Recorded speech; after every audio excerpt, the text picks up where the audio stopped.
Are you seeing the announcement page? Is that what you're showing? That's what I was hoping would come up, but it's. Mine is showing the announcement page, but not the video.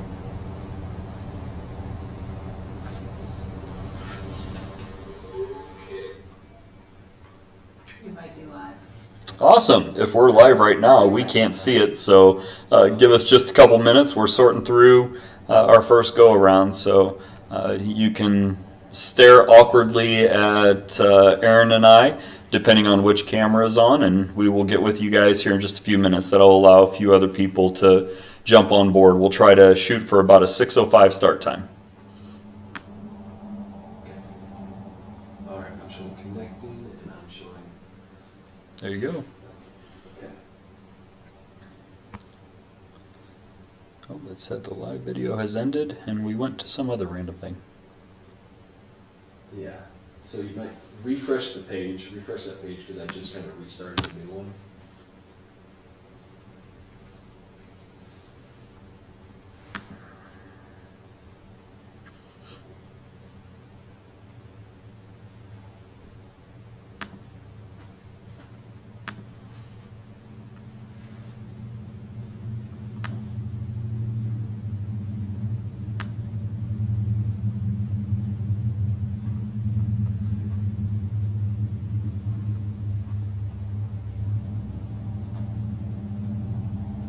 I don't see it. Oh, here we go.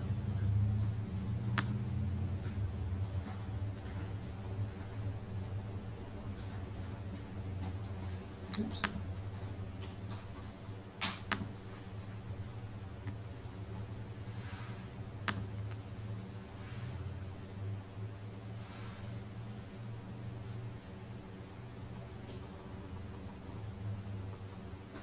Okay. Now that's open up there.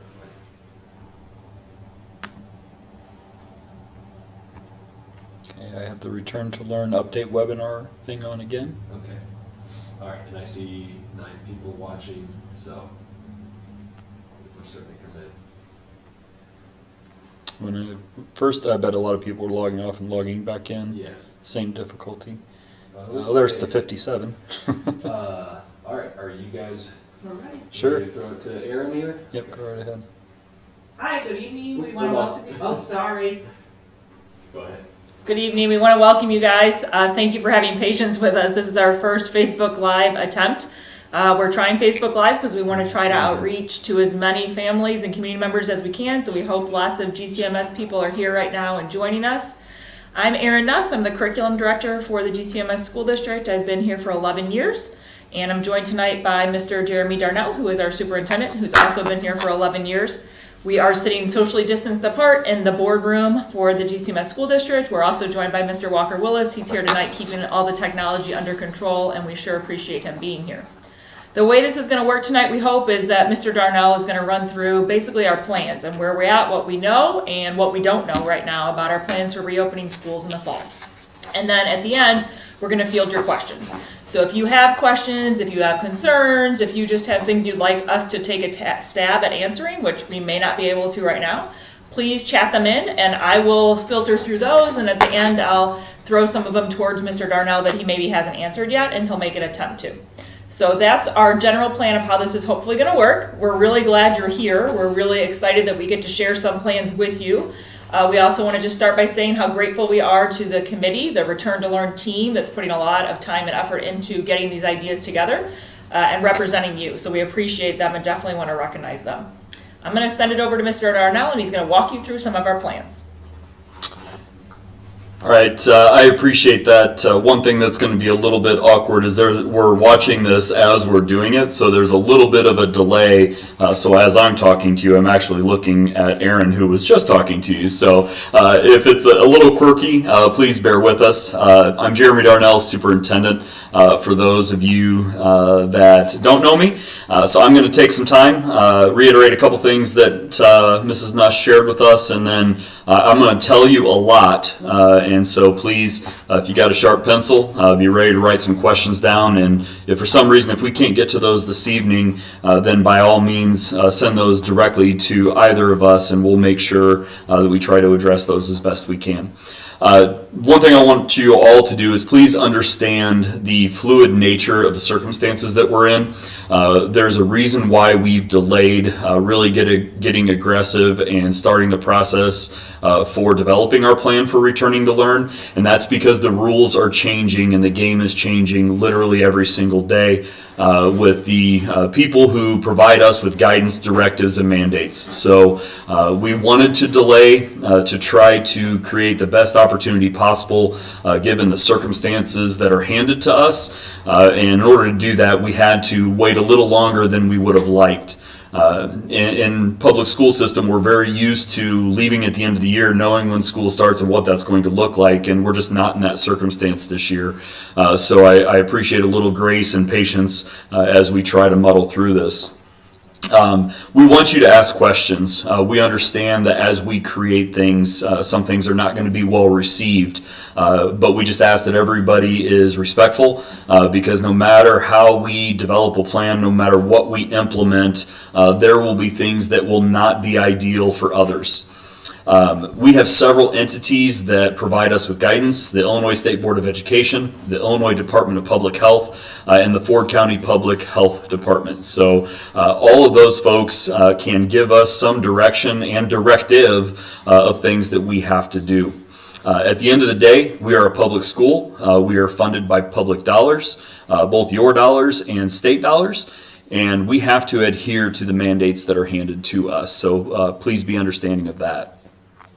Today's focus is going to really be on returning to learn, what we're going to do to try to get kids back in our school buildings, with the understanding that going to remote learning could happen again and is likely to happen again. So we understand that. I think everybody understands that's a very distinct possibility, but I want to focus today's conversation on what it's going to look like to come back to school. As Aaron mentioned, we have a committee of 29 individuals that are helping to form our Return to Learn plan. And then that will be approved then by our Board of Education. Those 29 individuals represent every category within our school system, including parents, students, teachers, administrators, medical personnel, our custodial leadership, our kitchen leadership, our transportation folks. So it's a very representative group, and we're doing that purposely because there are going to be many perspectives that need to weigh in order to make this happen and make it happen to the best of our ability.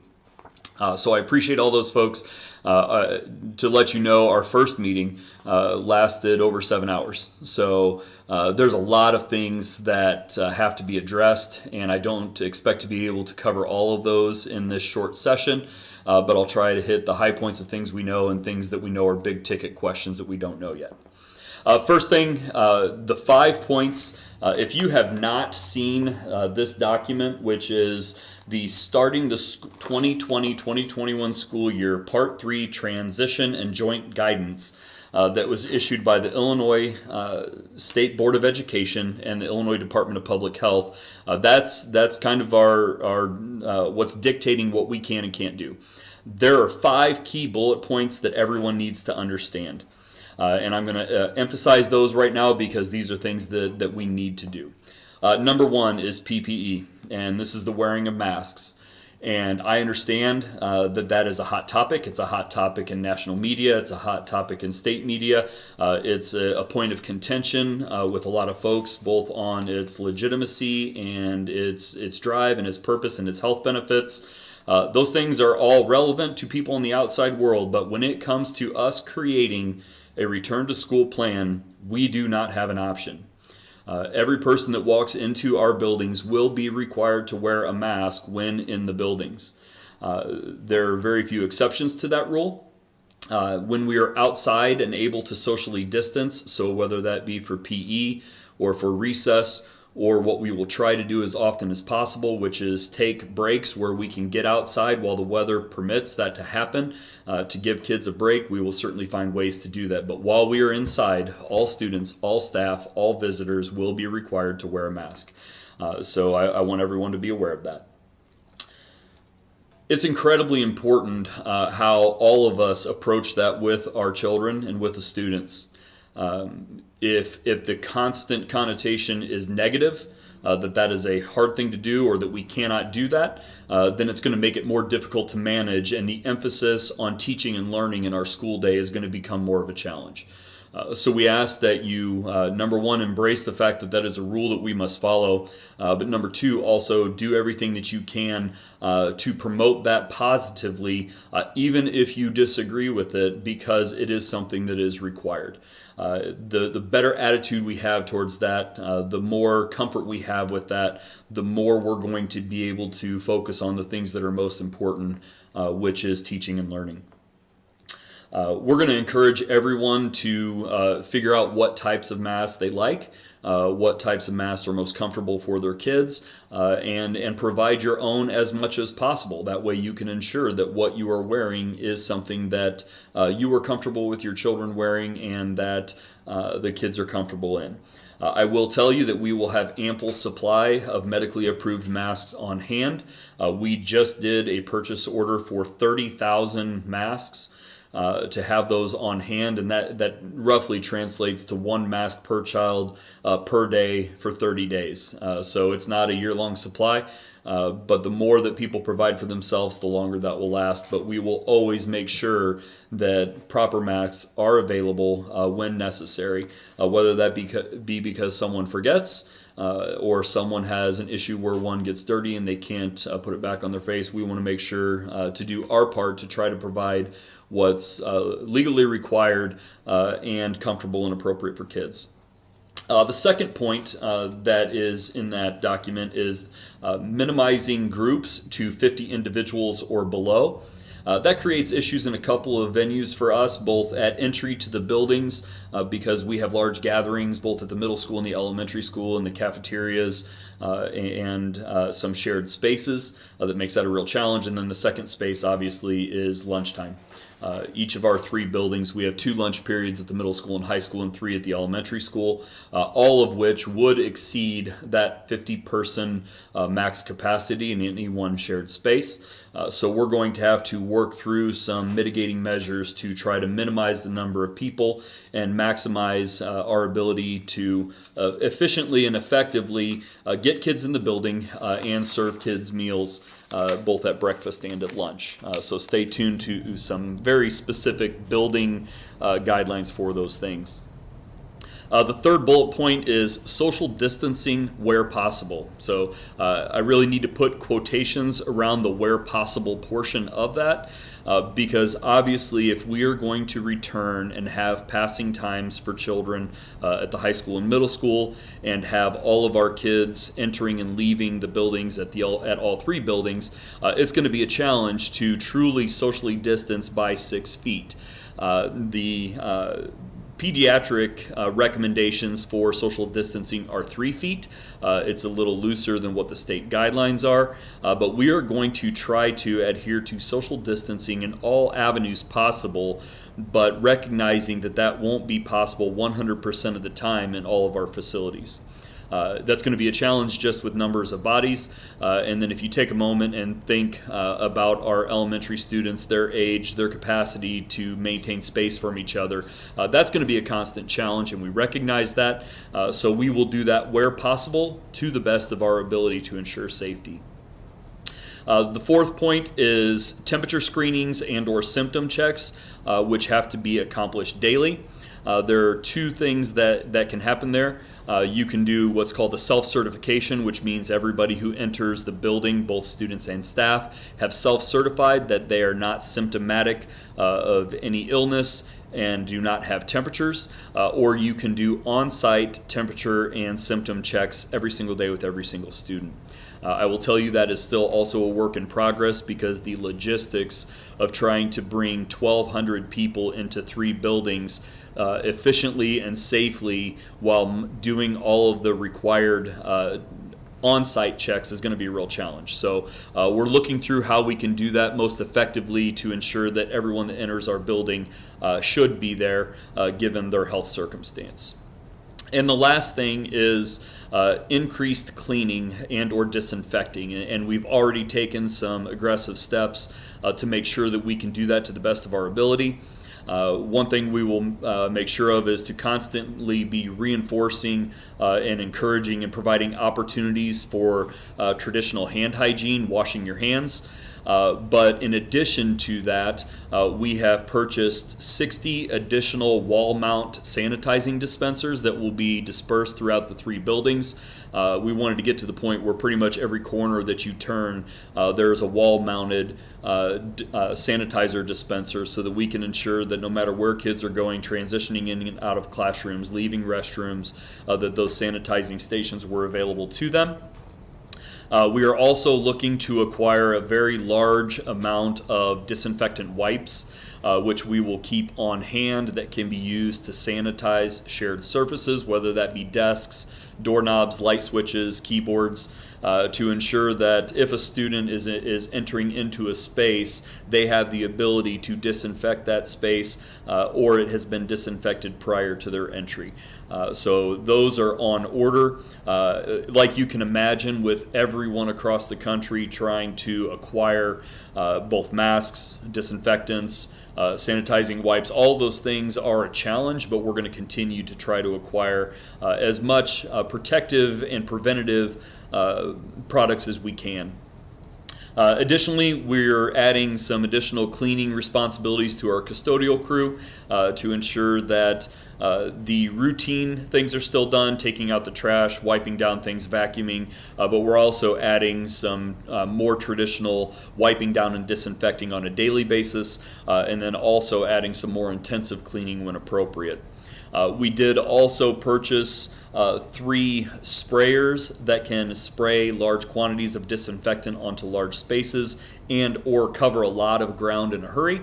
And that will allow us to really make sure that we double up on our disinfecting when the opportunities present themselves.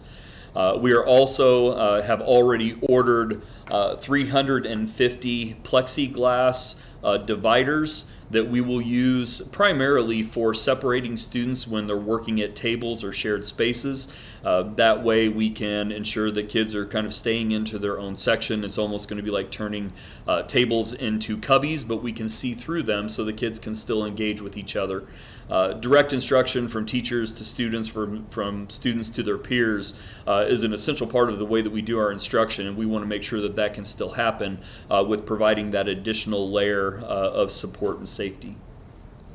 The other things are just your things that we've already talked about: washing your hands, using the sanitizer, and ensuring that people are wearing proper and clean masks when in the facilities. Those that will be purchasing cloth masks, those are wonderful, but you need to treat those like you would any other piece of clothing. Once you've worn them for a day, they need to be laundered to make sure that they're clean and ready to go.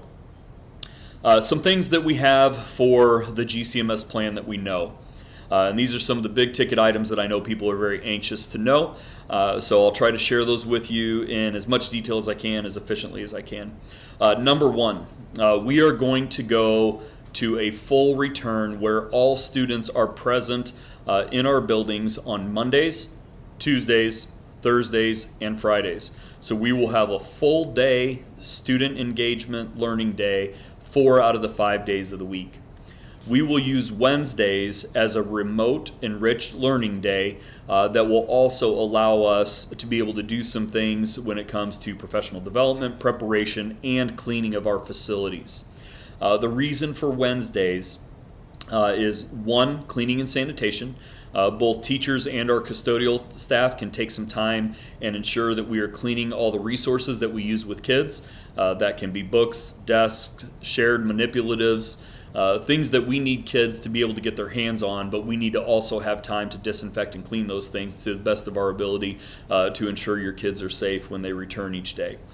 Secondly, it encourages a little bit of a disruption in the mass contacts. In other words, we're going to take one day every 3 that we're going to be able to separate kids. We're not putting them on buses. We're not putting them in classrooms. We're not putting them in hallways. And that allows for, instead of 4 days of direct contact, it's 2 days, a day off, 2 days, 2 days off.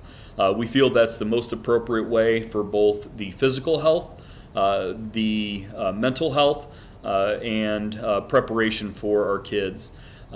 Additionally, in that, we know that, as I mentioned before, we know that there's going to be some frustration with routine and required mask wearing. This means we can really encourage our kids. You can do this for 2 days, then you get a break. We can do this for 2 days, and then you get another break.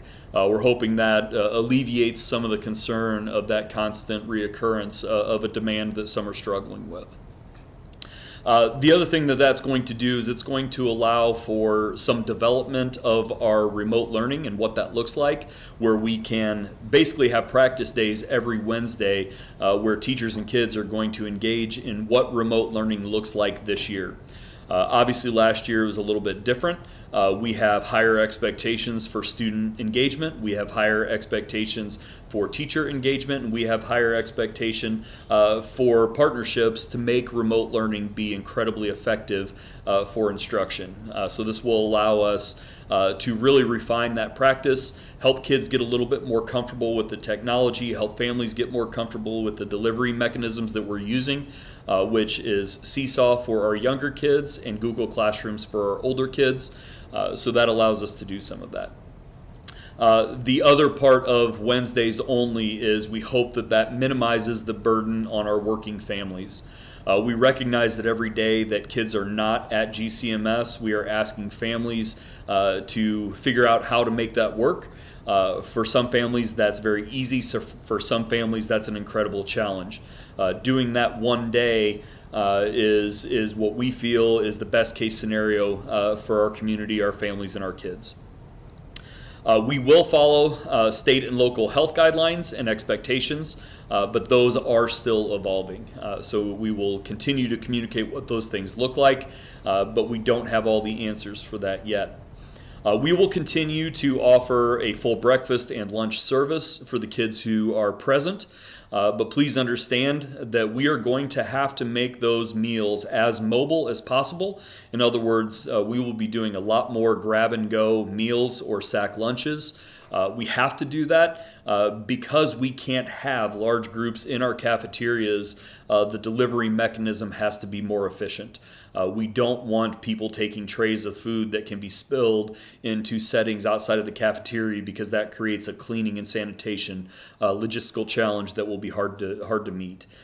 For our classroom setup, one of the things where we talk about social distancing where possible, we do not have enough square footage in many of our classrooms to keep people 6 feet apart and allow all of our students to be present. That's one of the reasons why we are minimizing the furniture in our classrooms to maximize the separation in space as best we can. We're also adding those plexiglass dividers to add another layer of separation. Although it's not physical body separation, it is separation on what you're coming in contact with and how much shared air you have. Finally, for this portion, I want everyone to understand, and this is not going to be something that we enjoy or that families are going to appreciate, but we are going to drastically minimize the guests that come into our buildings. To think about some things that we won't be able to do that we have in the past. For example, if Jeremy Darnell wants to go and sit and have lunch with his daughter who is at the elementary school, I used to do that on a regular occurrence, and I could sit with her and 3 or 4 of our friends. We're not going to be able to do that anymore. It's hard because I know sometimes folks like to celebrate their birthdays with their kids at their school for lunch, and we're not going to do that in order to minimize exposure and minimize guests. The entry to school, the start of the school year, oftentimes parents want to walk their kids into the classrooms or walk them to their lockers. We're going to minimize that and not allow that to happen. Again, we get too many bodies into the space. We're already pushing capacity and separation. We just can't have extra bodies present because it makes it harder to manage, and it makes it very difficult because all of those people would have to be screened. So start mentally preparing yourself for that. I know it's a challenge, but it's something that's going to minimize our risk and maximize our ability to stay in session as long as possible, which is one of our primary goals. A couple of big questions that I cannot answer today, but are going to be out there. Number one, will we have sports and activities? I just don't know. Right now, we are planning for and engaging in some activities according to the standards that we're allowed, but we have not been given any guidance or directive from the state, from IHSA, which is the High School Sports Association, or IESA, which is the middle school. We just haven't gotten that guidance yet, and I know that's incredibly challenging, especially considering middle school baseball and softball are scheduled to start as early as next week. So when we know what those situations are, we will share that with you through our different media outlets as best we can. Another question is, and we fully understand that once you hear about what our rules and policies and processes are going to be for the return to school, we're going to have some folks that may choose to not send their students. As of right now, our intentions are to encourage everyone to be here. We're going to do everything we can because we truly believe that the direct engagement with kids and the establishment of relationships at the beginning of the year is incredibly important. Whether we are here full time for the remainder of the year or whether we're here for a few weeks and then we get forced out again, we want to build those relationships, establish those connections so that we can maximize what we either have to do or need to do moving forward. There is not going to be a remote and or in-person option at this point. That is still up for discussion, but it is not physically possible for our staff to teach live all day and teach remote in the evenings. It's not possible for that to happen. So we have to find ways that we engage with as many kids as possible, get as many kids here as possible, and also recognize the appropriate burdens that we place on teachers, staff, families, and children. What will we do if someone is found positive for COVID-19? Or what will we do if someone is symptomatic? We have some flow charts that we will be sharing and reviewing that come from public health that dictate how those things happen. One thing that you probably heard a lot about in the public is contact tracing. In other words, if someone is positive or presumed to be positive, who have they come in contact with? How do those things get articulated out so that people know? I can tell you one of the most challenging things we will face is if we have illnesses, keeping people's confidentiality is going to be important. We have to be able to recognize that we may have illness. We will have to manage that illness at the point of contact, but also respect and appreciate the privacy of any individual that may be exposed. So we're still working on what those things are going to look like, and they will certainly be evolving as public health expectations evolve. So please be patient with us on that. I can assure you that we will follow the guidance of public health and state law. Because they are our medical experts. We are not. We are educational experts. So we will lean on them very heavily when we have circumstances and partner with them when we have to make decisions on both the health of individual students and small groups, but also the collective whole. Transportation. Obviously, one of the rules that changed in the guidance when it came out was the allowance for up to 50 people on a bus. One thing that we are asking people to do is that if you are eligible for transportation but have the means to transport your own children to school, we want you to do so. The less kids that we put onto each individual bus makes it that much more manageable and that much more separation for our students. We will encourage students to follow safety measures and protocols before they get on the bus, such as putting on hand sanitizer. They will be required to wear their masks. But we want to have a good solid number of the kids that need to have transportation because they don't have alternatives, so that we can create our bus schedules and routes to minimize the volume of people that are on each route. and we're very fortunate. Carrie Ryan, our transportation director, has been doing this for a long time, and she will make that situation incredibly safe. They do have great protocols for cleaning after each route, so we can ensure that kids will be assigned to specific spaces and minimize contact as much as possible. Lastly, I want to talk a little bit about the timelines for communication. And again, I want to reemphasize that this is very fluid, but hopefully we can give you a little bit of an idea of when some things are going to come out.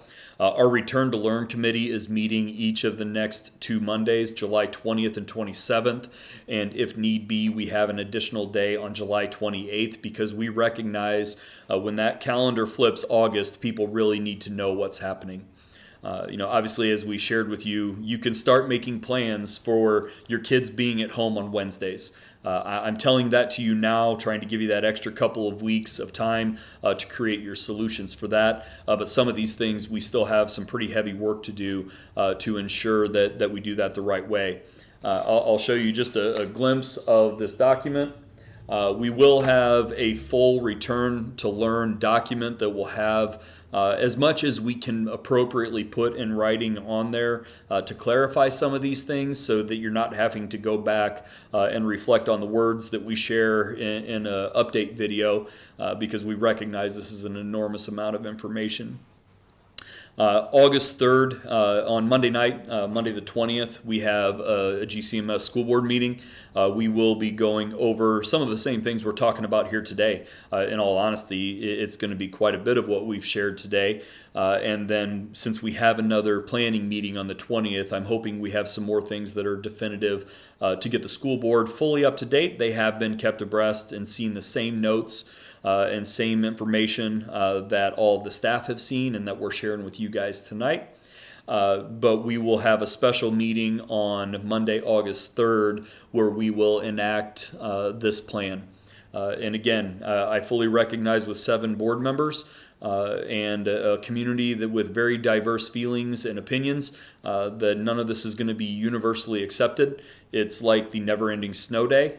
Some people are going to like it, some people are not, and I recognize that. I hope everyone understands and respects the fact that when we make these decisions, we are not personally targeting anyone. We are not trying to create something that's a benefit to some and not to others, but we recognize that there are limitations in that. Each of the next 2 Thursdays, tonight and the next 2 Thursdays, we will do a similar video to this. I will try not to recap all of this again because I know this is fairly lengthy. But we will certainly hit on high points and then also offer any completed understanding or information that we know to be definitive on each of those evenings. And that gives us a couple days from our Monday meetings to kind of gather that information and get it prepared so we can share it with you. Our key thing in all of this is transparency. We're not trying to have secrets here. We're not having behind closed doors discussions to figure out what this looks like. You guys are seeing the same guidance and litigation and mitigation in the public eye that I am. We're not getting any firsthand information. It's rolling out from the entities, whether that's the State Board of Education or the Illinois Department of Public Health. Those things are going out to the public before they're coming to us, which has been a little bit of a challenge because we can't get ahead of it and we can't share things with you on how we're going to try to approach those things because it's coming out real time. So we all know that, respect that, and understand that.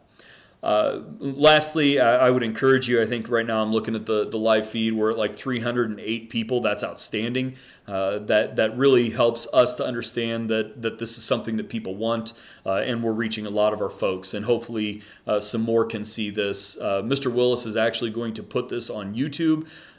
So if you have friends that don't engage with Facebook, that's perfectly fine. A lot of people don't. That's great. They use other social media outlets. It will be on YouTube and accessible through our school website so people can see this. With that said, I hope everybody understands that I made some notes for myself, but as anybody who's ever sat in a meeting with me will clearly agree with, I go off script often. I'm not doing that trying to be guarded or protective in this conversation, because I think it's important that we're honest, open, and transparent. So hopefully you appreciate that, but also recognize that you can't hang on a word or two as gospel throughout this video, because the reality is the rules could change tomorrow. So what I say today could be less relevant if the rules change. We will be fluid. We will be reactive, which I hate. I would much prefer to be proactive in trying to create best plans. But sometimes in this situation, we're going to have to be reactive to the circumstances that are laid before us. So we ask for your patience in that. I think right now I'm not going to go any deeper into the remote learning. We experienced some of that last year.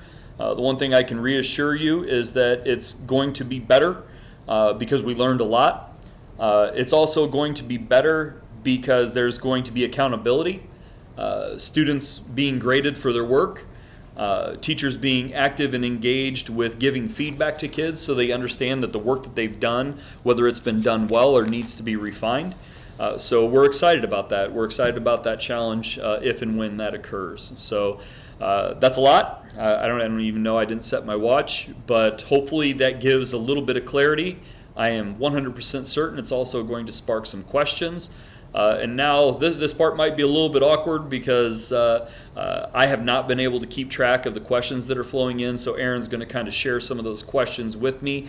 And if it's technology, then Walker's here. He is the master. Thank goodness he's setting this up for us. Otherwise, you'd probably be still waiting for me to get online. And Aaron is Mrs. Nuss is our curriculum expert. So I lean on her very heavily for that. And then when it comes to the logistics, policies, and processes, that's where I'll try to answer as many questions as possible. So Aaron, what do you have for me? Okay, so I'm going to say, first of all, thank you to everybody who took the parent survey. We did surveys of parents, of all of our staff members, of our students in grades 6 through 12. And we had tremendous response. So I compiled some of those questions that were on there and topics that we saw frequently asked, because 550 parents took the survey. And so Mr. Darnell, I'm going to toss some of them at him now that we saw both on that survey and also saw here. And he's going to make an attempt at answering some of those. What I would say is that probably if you had a great idea and you wondered, have they thought about that? Yeah, probably we've thought about that. So usually there might be an idea out there we haven't thought of, but if there was an idea that was tossed out there and you're like, why aren't they using the gym for that space, for example, that came up. Or have they considered moving things here? Yeah, probably we have, and probably we've had a lot of conversation about it because there's been a lot of talk. And the planning team's done a lot of conversation about every possibility we think. Hopefully maybe we'll come up with more ideas, but we have talked about a lot of them. And we did really take your feedback on the surveys seriously and spent a lot of time diving into that data and utilizing it. So let's answer some of those questions from the survey and that have been seen here so far in the thread. Let's start with masks, because that's one that a lot of people have gotten and had questions about. So Mr. Darnell, can you tell us a little bit more, and I can field some of this if you want, about masks? Who's funding the masks? Where are we getting the money from that? It would be the first part, and then the second part would be what are we going to do if we have a shortage of masks, and basically talk a little bit about how we're relying on the community to provide those. Yeah, sure. So those are great questions, and like I said, we are actively working to acquire as many masks as we can. Here's the crazy thing about masks. You go back a year ago, and the masks that are medically approved were 8 cents each. I believe our Nurse Jen was able to work with Gibson Area Hospital and some other vendors, and we've been able to acquire, like I said earlier, 30,000 masks. That's going to give us a really nice supply to start the school year. Then we're also strongly encouraging everyone who can to purchase their own. Whether that be the medical mask that you can buy in bulk, or whether that be cloth masks that can be reusable. And the main reason for that is we want people to wear what they're comfortable in. We're going to have one style. And so if we can get folks to bring as many as possible of their own, that would be wonderful. Who's paying for the masks? I'm going to tell you that this year, the amount of dollars that GCMS School District will spend on sanitizer dispensers, masks, wipes, all of those preventative measures, the sprayers that we purchased, it's going to be in the hundreds of thousands of dollars. I can tell you that we have approached $75,000 already. That is a very heavy expense, but those are expenses that we feel are incredibly appropriate in order to comply with the law and, most importantly, get our kids back in the door. So that is something that is a challenge, but we're going to continue to use every mechanism we can. We're very fortunate to have partners here in our community with Gibson Area Hospital.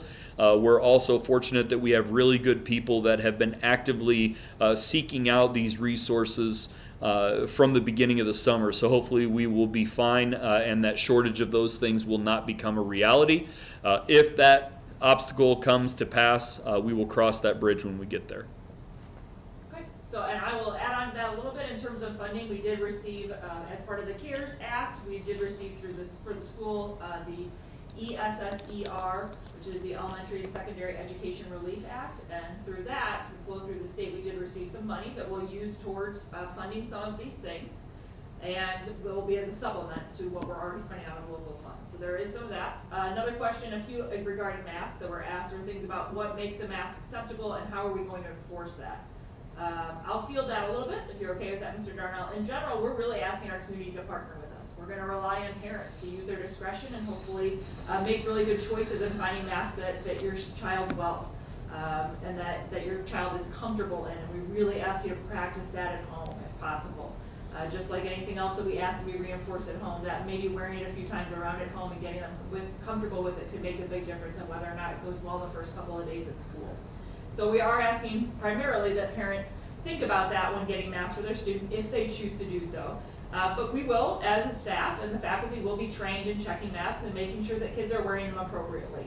That does add a lot to our teaching staff already and to our faculty, because our teachers and staff already have a lot of responsibilities on them. So in addition to telling kids to keep their fingers out of their noses, which we already did a lot of that, we're going to be doing that in addition to keep your fingers out of your noses and off your mask. So it does add. That's another burden that we're putting on them, and we'll probably find some creative ways to do it. And I have no doubt that by the time the school starts, we'll have several songs and likely some dances that go to that theme of keep your finger out of your nose and off your mask. But yeah, our staff will be checking those, and that question was asked.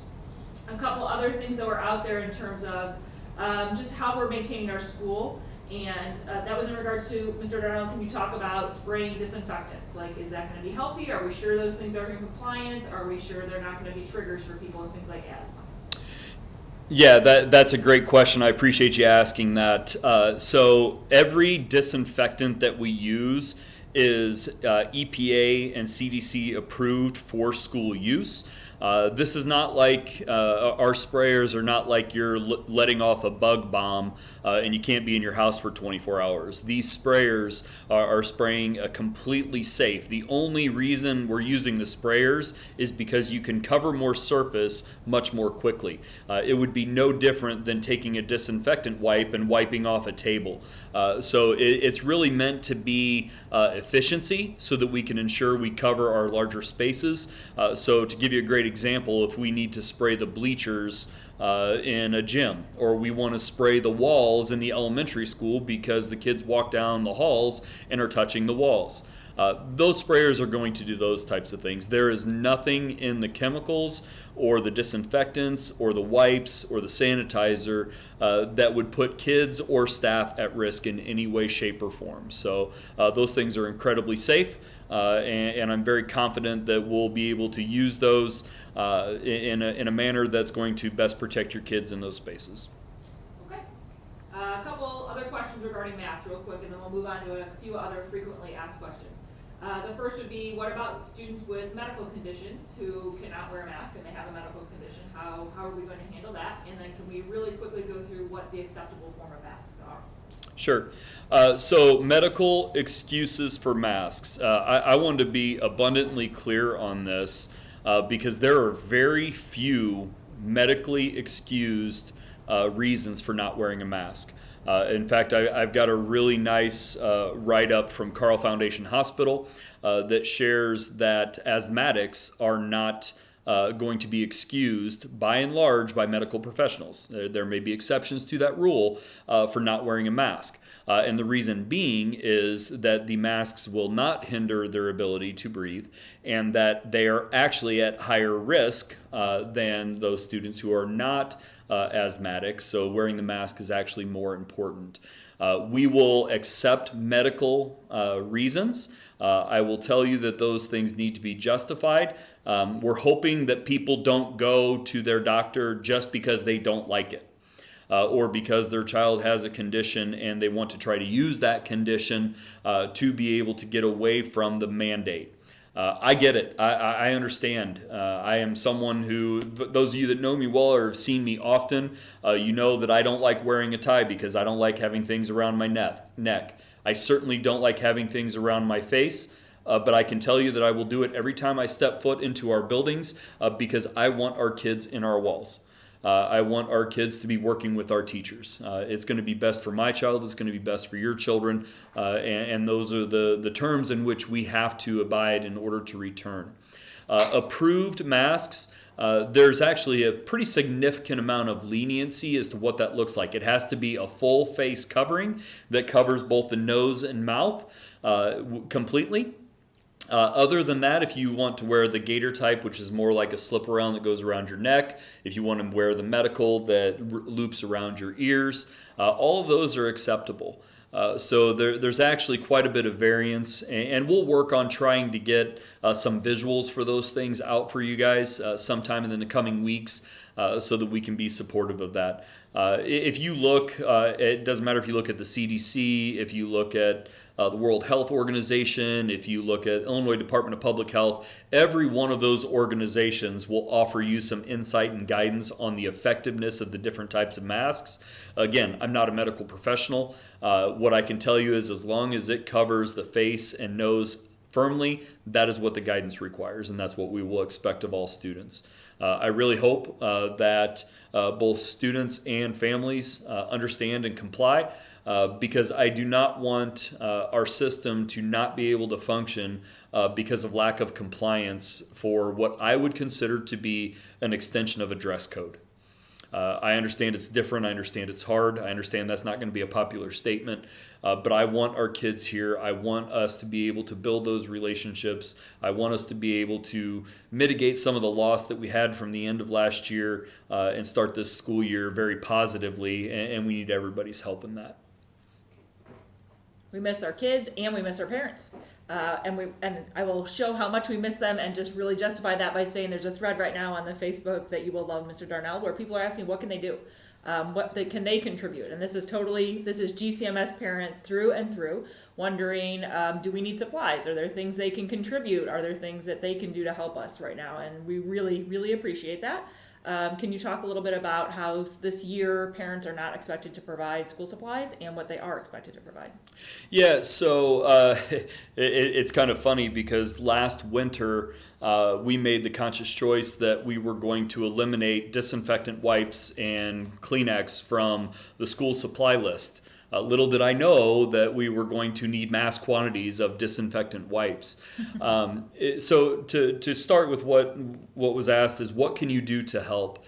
We've had quite a few organizations, entities, and individuals that have reached out and offered to make cloth masks for us. And I'm going to tell you, we will take anything that people are able to provide that are clean, sanitized, or appropriate. Because if we run out of our resources, having extra resources and backup plans is essential. So right now, like I said, I'm not concerned that we're not going to be able to get through the start of the school year with having everything that we need, but I'm also not going to turn away an opportunity for someone to provide us with something that's new and unique. So to give you an example, I had someone in town who's an exceptional seamstress. and wants to provide some cloth masks for our kids. And I had a great conversation with that person, and they're going to make some fun colors and designs because if we have some young people that are struggling with it and we need to try to provide something that's above and beyond a traditional medical mask, and that's the only way we can get those kids to wear those things, then we're going to try to do that. Again, we hope that families do a vast majority of that on their own and get their kids excited about it so that they can manage it. But if not, we're going to try to have those outlets here as well. I have a feeling that will be a significant part of the early engagements with teachers, with social workers, with administrators, is really trying to get people on the same page. And the less time that takes, the more time we spend teaching and learning. If you are someone who has means, we're very fortunate that our community is always very supportive. It's both supportive in situations like this. It's supportive with its tax dollars. We're not trying to burden anyone any more additionally than we have to. But again, if you're someone that has either connections and or monetary contributions that you want to put towards those mitigating measures to offset, we'll welcome that. We don't like asking for anything additional because we feel that we do a good job of asking for what we need through tax dollars. But I also can tell you that the burdens placed on us this year are going to be unique and different. We're in a position as a district that we can weather that storm for a year. I'm confident we can do that, and that's what I'll share with our Board of Education on Monday. But it doesn't change the fact that it's additional burden on us for this coming year. So thank you for those wonderful questions and outreach. And if you're not sure who to contact, you can either contact building level leaders, your principals, or you can contact me and I'll point you in the right direction if you have some sort of resource or skill that you can potentially provide for our kids, families, or community. Okay, a couple just maybe troubleshooting quick things that we can answer. There were questions about will CAPS be offered this year, which is our after school program, and yes, CAPS will be offered this year, and very little will change other than that they will be in full compliance with all of the same requirements that we are, which does involve them limiting their numbers to some extent from previous years. However, you can reach out to Jenny Noble, who I believe is capsteachers@yahoo.com, if you have questions about the after school program. Another question that was asked is, what is the official return date? And so we will return to school on August 19th, which is a Wednesday. That will be the one Wednesday when we are in person and in session. And then the following Wednesday is when remote learning instruction will begin. So that will be the only Wednesday when the students are in attendance. Another question was asked is, can students bring their own devices? And at this time, the answer to that is no, students cannot bring their own devices. We are providing devices, and we will be one-to-one fully for 6th through 12th graders next year, and students will receive those Chromebooks at the beginning of the year. And we have devices on hand that will be individually assigned to 4th and 5th grade students as well. So in reality, we're going to be one-to-one 4th through 12th grade. And at this time, students cannot bring their own devices. We ask them to use that Chromebook that we are providing them with. Another question maybe that you can handle, Mr. Darnell, because Mr. Keene's not here, otherwise he would certainly have a response to this, is a question about what are we going to do about the littlest ones, the kindergartners and the preschool kids. And we definitely have had our most conversation probably about some of those kiddos because this is going to be really hard for them. As parents, you know that. If whatever position you're in, it's going to be very hard on those little kids. So what are we talking about? What are some ideas we have about how to help them? So two things. First of all, I want to reiterate the importance and the commitment that GCMS School District made to ensure that all of our kids 4th through 12th grade are going to have a Chromebook in their hands. Having a common device and common platforms is going to make the delivery of instruction so much more effective. And that's something that I'm incredibly grateful for. I appreciate all the efforts being made by our technology staff to make that happen, by our teaching staff to better train themselves on how to utilize those tools. And then hopefully that will help you as parents and families, and if there are any students on here, to be able to better engage. Obviously, our greatest concerns fall with our youngest and most vulnerable students. Because those are the kids that when you lose routine or you have additional stressors, it makes it more of a challenge. We recognize that. The one thing that I'm incredibly confident in is that we have a group of staff members, teachers, paraprofessionals, social workers, specialists that work with those young kids that understand the difficulties that they have, and they understand that coming back into these circumstances are going to be unique and more challenging. We recognize as a whole that we could be spending a pretty significant amount of time in that initial startup of the school year, even more so than normal, where we're just getting kids acclimated to what school is like. What are we doing? That's going to be a hard transition back. It's going to be hardest for our young people. But I want to remind you that they're trained to work with kids that age. They have been learning how to manage some of the challenges that we have, both on their own and some advice and supports that we provide. So I'm supremely confident that they'll do the best they can, but I'm also supremely aware that it's not going to be easy. It's not going to be flawless. There are going to be challenges, and I think we all recognize that. But we have good people that dealt with the kids in a great way prior to this, and I'm confident that we have good people that are going to deal with the kids in a great way during this. So hopefully we all trust in that, and again that we are all patient in that. If you followed me in any way, shape, or form over the course of the last few years, I readily admit that we work really hard. We do a lot of great things, but we make mistakes. And we try to own those as best we can, get out in front of those and correct them so that we minimize and don't repeat. And this is going to be a learning curve that none of us has ever faced before. So we will make mistakes in this as well, but we're going to minimize those through planning, preparation, collaboration with you guys, and the support of the great people that work for GCMS. Good deal. A couple of things real quick to clean up that are questions that are out there. Is the intent that students take their Chromebooks home? Yes, that is the intent. So we're one-to-one. Students are going to take the devices home, and they're going to keep them. So the students will be given a Chromebook at the beginning of 8th grade, the beginning of 4th grade, and that's their Chromebook going forward for the next 4 years. So they will have those Chromebooks for a long period of time, and it is their device, and we're going to teach them how to care for them, how to clean them, how to maintain them, and hopefully expect them to do so. So yes, they take them home.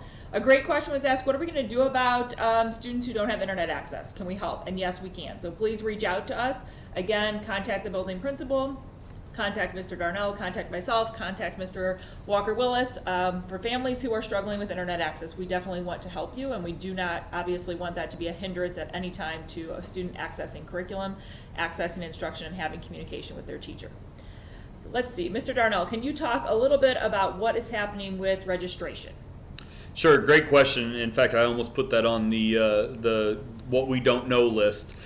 So registration is an essential piece of what we do to start the school year.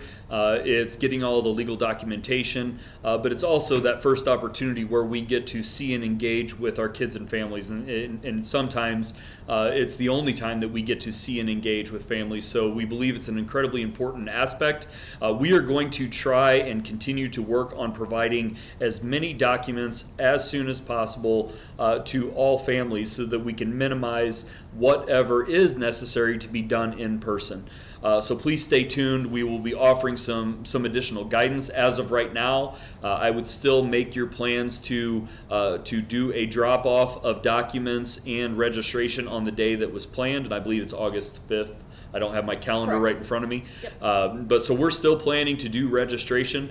It may be a little bit slower. We may have to do a little bit more spread out, and we certainly will get everything we can to folks as early as possible so that we can minimize the amount of stuff that has to be done on site. So please stay tuned. We will try to get that stuff out to you as soon as possible. Great question, and I meant to actually hit on that. Real quick, we are still having preschool screenings. So the preschool screenings, if you're signed up, are still occurring in the end of July, early August. And if you have any questions about that, you can reach out to myself, nuss.aaron@gcmsk12.org, or Stacy Lindloff, either of us, or you can just call the elementary school and we'll try and get back to you. But if you are still interested in attending, or if you have questions about your preschool screening slot, please do reach out. It is still on, and we are still having it. Another question that was asked that I can sort of field is are Wednesdays going to be structured time, or are the students going to be on their own time?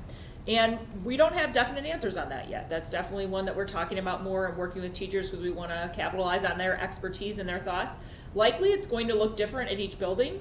I learned that the hard way when we were in remote learning previously, and I tried to schedule an 8:30 a.m. meeting with our AP students at the high school level, and it turned out that at 8:30 in the morning they were either still up or they were not up yet, but very few of them actually attended. So having those structured times didn't always work out really well for all of our students. Most likely the work will be independent, and it'll be things that they can do on their own and engage in separately. There will not be rigorously structured times. Again, because we also know that that's more accommodating to our working families who maybe have different schedules and that could not make a set structured time work. Mr. Darnell, can you talk about lockers and where we're at with that conversation, if we have an answer or what we know about it? Sure. So I don't have a definitive answer because one of the things we're going to try to minimize is the amount of shared space and shared contacts.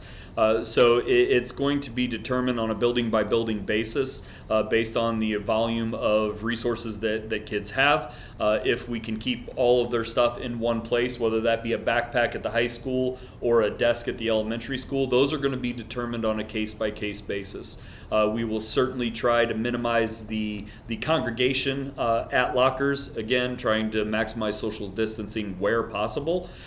So those are things that we're going to work out on a building by building basis to try to minimize contacts. Okay, if you have other questions, please feel free to put them on there, but I feel like we have cycled through a lot of them. I'm going to end with a beefy one, unless there's any other questions that come through. We have the question of what's going to happen when a student, it's going to happen eventually. What will happen when a student has a fever or has COVID-like symptoms? What is the response? Do they quarantine? What are the procedures in place for that? Do we know yet? So we know some things, but we don't know all.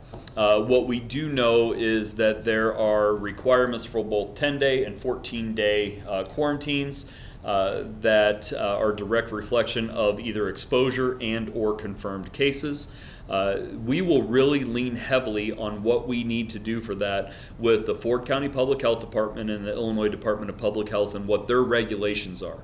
I still anticipate at this point, it is July 16th. Between now and August 19th, I anticipate there are going to be evolutions and changes within those guidelines. So to speak to exactly how we're going to handle those situations, I think would be a little bit fruitless. What I want you to know is that we will take those situations very seriously, and we hope that those situations do not occur. But if and when they do, which it is very possible and even likely, we will address those the way that we are guided to do so by the medical experts in the field. We will not put kids and or families in harm's way if we can minimize that exposure as much as possible. We will also, just one of the things, we will be building a portion of our plan, will be a timeline for reaction if we were to go in GCMS school district determined closure. If the state closes us down, obviously we close down, we go full remote. But there may be and likely will be a point where GCMS has to make the conscious choice to shut down all facilities, all activities. If that occurs, we will have a plan for how many days that's going to be, what that's going to look like in order to try to give you guys that opportunity to prepare. The hard part about that is that could be on day 3, that could be in the middle of November. So for us to give you full planning for that as a family, we just can't do that. What I would do and what I am doing as a father and a husband is we are putting our contingency plan in place. If my wife has to go to work and I have to go to work, what are we going to do if we're full remote learning? How do we depend on family, friends, neighbors, high school students that are capable of the safe sitter class and can come in and do that? Your daycare providers. Everybody has a different circumstance. So we understand, just like snow days when there's surprises, it's not easy to plan for that. But start building your own plan B because they're going to be necessary at some point. Okay, I think we got through a lot of the questions that were there. If I missed it, I do apologize. A lot did come in very quickly, so we did not intend to skip it. And we are meeting again next Thursday, so if we missed your question now, please come back next Thursday and submit it. Or, real quickly, you can reach out to us through a multitude of ways. We are trying to pan and hit a ton of different social media outlets and as many communication platforms as we can. So always, email is a great way to reach any of us, and you can find all of our email addresses on the GCMSK12.org website. We have a new app that you can reach out to us through and that you can check up for updates on. You can reach out to us on Facebook. We all check our Facebook account. We have Twitter accounts. We have a regular web page. Those are all great ways to reach out. You can also call us. We still have phones. So you're welcome to call the unit office preferably, or the high school, and reach out that way if you have questions or concerns. And if it's something you think everybody needs to have an answer to, then join us again next week and ask it, please, and we'll attempt to answer those questions then. I think Mr. Darnell is going to wrap up talking a little bit about our plan going forward of when the next communication will come. Thank you for being here tonight. Yeah, so I gave you a little bit of a timeline, so just stay tuned. The communication, as we have definitive information, it will be rolled out to you. We will use this platform to have the more conversational piece, but as soon as we have documentation on different events or activities, we'll get that stuff out to you through Remind, through all calls, through the website, through our social media feed. So please stay engaged with whichever mechanism you use most. I want to wrap up with one last thing, and I want to be abundantly clear on this, that remote learning and this process is harder on every educator in the system. And it's important that you know that, because I think there's this misconception that if we're remote learning that it's easier and teachers don't have to go to work. I can tell you that last spring, there was no shut off. It was funny when the initial remind went out. I kind of chuckled that it was Thursday the 15th because I think we've all kind of lost track of what day it was or what date it was. And that was very much the case when we were in full closure, because everybody was working all the time trying to engage with kids where we could. Sometimes that was Sunday evening, sometimes that was Monday night, sometimes it was during the regular school day. I know that wasn't done universally the same, but that's something that we're going to work really, really hard, whether we're here trying to manage the safety, security, and education of your kids, or whether we're remote and trying to engage with kids as much as possible. And then the last thing is, it will be very easy for everyone on this call to go out and do a comparison as we roll things out to another district. I can tell you that I was on a conference call with the HOIC superintendents, that's our high school conference, and not one school in that conversation is doing things the same. Because everybody is taking their circumstance, they're taking their facilities, they're taking their personnel, they're taking their contracts, they're taking their communities, and trying to make the best decisions we can, knowing full well we can't do it perfectly. So I encourage you and hope that you will be graceful in your questions and criticisms. We welcome challenges if those things are done the right way. Just be patient. We're going to do the best we can for your kids. We're going to do the best we can for the people that we serve, the community that we serve, and also for the people that work in our district and in our buildings. We have a lot to maneuver and manipulate in order to make this happen as efficiently and effectively as possible. So thanks for your time tonight. I know this was an hour and 10 minutes that you sacrificed to be able to be engaged. I applaud you for that. Please share your thoughts, questions, and concerns, and we'll look forward to seeing you next week. Bye, guys. Thank you.